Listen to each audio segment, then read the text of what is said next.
बानी पीटीआई को 190 million pound case में 14 साल कैद की सजा सुना दी गई। बुशरा बीबी को 7 साल कैद की सजा। एहतसाब अदालत इस्लामाबाद ने महफूज फैसला सुना दिया। बानी पीटीआई को 10 लाख और बुशरा बीबी को 5 लाख रुपए जुर्माने की भी सजा। बुशरा बीबी को कमरा अदालत से गिरफ्तार कर लिया गया। एहतसाब अदालत का अलकादिर यूनिवर्सिटी को सरकारी तहवील में लेने का हुक्म। तहरीके इंसाफ का 190 मिलियन पाउंड केस के फैसले को चैलेंज करने का ऐलान। अपोजिशन लीडर उमर अयूब ने कहा कि वो पैसा पाकिस्तान के सुप्रीम कोर्ट में आया।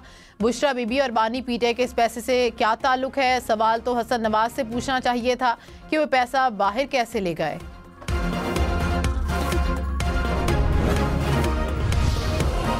वजीर इत्तलात अता तारड़ ने कहा, कब तक हम मुजरिमान को मुआफ करते रहेंगे? मुज़ाकरात का मैंडेट डील या एनआरओ देना नहीं था। हालात बेहतरी की तरफ जा रहे हैं। मैं ये समझता हूँ कि इनको मुज़ाकरात जारी रखने चाहिए। वजीर कानून आजम नज़ीर तारड़ ने कहा, पीटीआई को अदालती मामलात को सियासी मामलात से नहीं जोड़ना चाहिए।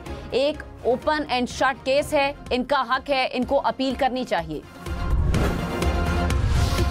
190 मिलियन पाउंड केस। नैब ने बानी पीटीआई बुशरा बीबी की 13 नवंबर 2023 को गिरफ्तारी डाली। नैब ने 1 दिसंबर 2023 को अदालत में रेफरेंस दायर किया।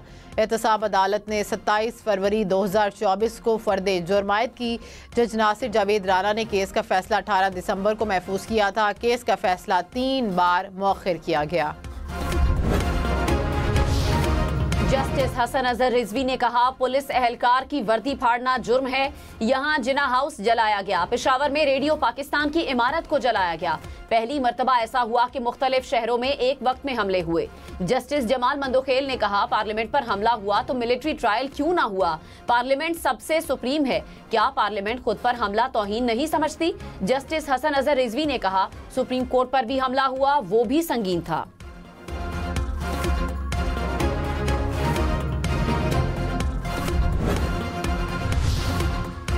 चीफ जस्टिस याहिया अफरीदी की ज़ेर सदर जुडिशल कमीशन का इजलास आज होगा। इस्लामाबाद हाई कोर्ट के लिए 4 और पेशावर हाई कोर्ट के लिए 3 एडिशनल जजेस की तैनाती पर गौर होगा।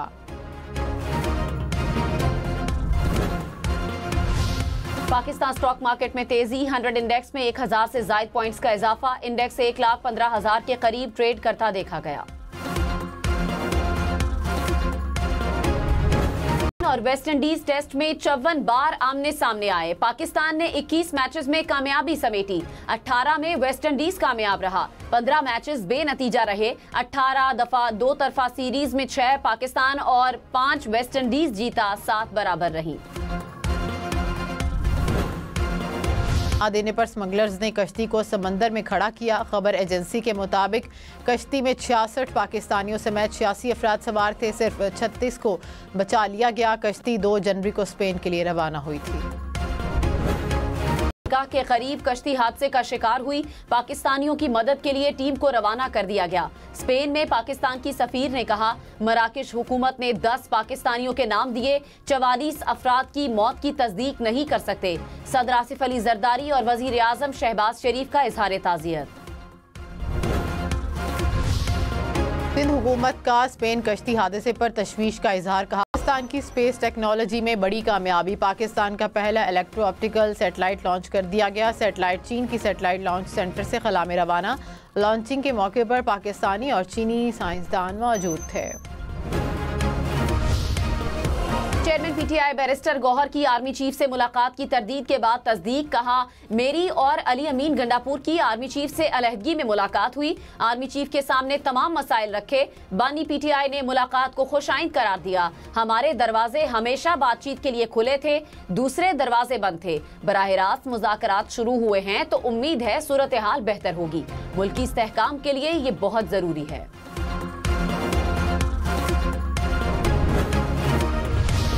हुकूमत को बताया गया कि मुलाकात सिक्योरिटी मामलात पर हुई। राना सनाउल्लाह का बैरिस्टर गौहर की मुलाकात पर रद्द-ए-अमल। कहा, पीटीआई ने मुलाकात को टर्न देने की कोशिश की। अली अमीन गंडापुर की अलग से मुलाकातें होती रहती हैं।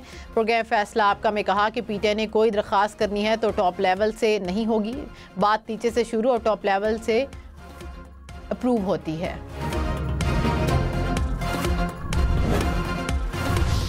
तहरीक इंसाफ का 9 मई और 26 नवंबर के वाकयात पर इंक्वायरी कमीशन बनाने का मुतालिबा। तीसरी मुज़ाकराती बैठक में पीटीआई ने तहरीरी मुतालिबात पेश कर दिए। कहा वफाकी हुकूमत चीफ जस्टिस या सुप्रीम कोर्ट के 3 सीनियर जजेस पर मुश्तमिल 2 कमीशन तश्कील दे। जजेस की तैनाती बाहमी रजामंदी के साथ 7 रोज में की जाए। सियासी कैदियों की जमानत या सजाओं की मुअत्तली में ताउन का भी मुतालिबा। पीटीआई ने बानी से एक और मुलाकात करवाने का भी कह दिया। हुकूमत का 7 रोज में तहरीरी मौक़िफ़ पेश करने का ऐलान। वज़ीर-ए-आज़म ने तहरीक इंसाफ के चार्टर ऑफ डिमांड पर कमेटी बना दी है। कमेटी में 7 जमातों की नुमाइंदगी होगी। हुकूमत ने कहा कि पीटीआई के मुतालिबात कम, चार्जशीट ज़्यादा हैं। 9 मई की गिरफ्तारी का जुडिशियल रिव्यू हो चुका, दोबारा क्या इंक्वायरी हो।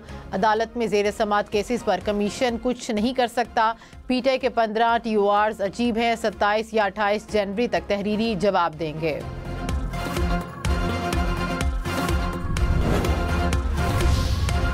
पीटीआई रहनुमा शेर अफजल मरवत ने कहा शोकॉज नोटिस से बहुत तंग आ चुका हूं। पार्टी से निकालने का फैसला कर लिया है तो बेशक निकाल दें। हर 6 माह बाद कोई शोकॉज नोटिस आ जाता है कि आपने ये बयान दिया है। मैंने कोई बयान नहीं बल्कि जवाब दिया होता है। अगर मुझे पार्टी में रखते भी हैं तो मैं जवाब देता रहूंगा।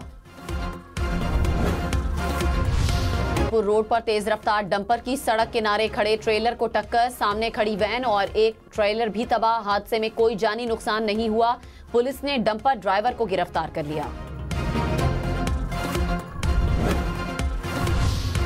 खबरदार, पेशावर में सोशल मीडिया पर असलहे की नुमाइश करने वाले 18 अफराद गिरफ्तार। मुलजिमान से असलहा बरामद, मुकदमा दर्ज। पुलिस के मुताबिक असलहा नुमाइश की वीडियोज अपलोड करने वाले दीगर अफराद की शनाख्त का अमल जारी। कराची से सिंध बिल्डिंग कंट्रोल अथॉरिटी के 3 जाली अफसर गिरफ्तार। पुलिस के मुताबिक गिरफ्तार मुलजिम इलाके में मकानात तामीर करने वालों को ब्लैकमेल करके रकम का मुतालिबा करते थे। मुलजिमान से जाली दस्तावेजात और फाइलें बरामद।